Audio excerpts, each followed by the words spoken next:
केस खरी आहे. त्यांनी करू द्या ना, आमची केस खोटी आहे, फायर खोटा आहे, फायर अर्ज नाही, अर्ज नाही. आम्हाला एफआयआर तरी द्या, नाही तर मी खोटा एफआयआर करतो म्हणून माझ्या कारवाई करू. सरकारी कामात आज करायला म्हणून करायचं. आपण सीआयडीला भेटू त्यांच्या इन्व्हेस्टिगेशन साहेब 1 महिना झाला एक स्टेटमेंट पोलीस साहेब 1 महिना झाला एक स्टेटमेंट तरी आले सीआयडीचं.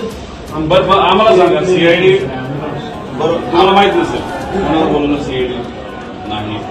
त्याचा रोहित सिंग अमेरिकेत जाऊन आला, तो दिल्लीत येऊन बसला, सीआयडी त्याला अजून नाही बोलवलं. व्हीके सिंग जो मालक आहे त्याला अजूनपर्यंत बोलवलं नाही. त्याच्यावर मेंटेनन्स करणारा महाराष्ट्रात बसणारा जो त्यांचा माणूस आहे त्यालाही अजून बोलवलं नाही. सीसीटीव्ही बद्दल फक्त इथे गोळा केल्यानं त्यांनी आम्हाला काल.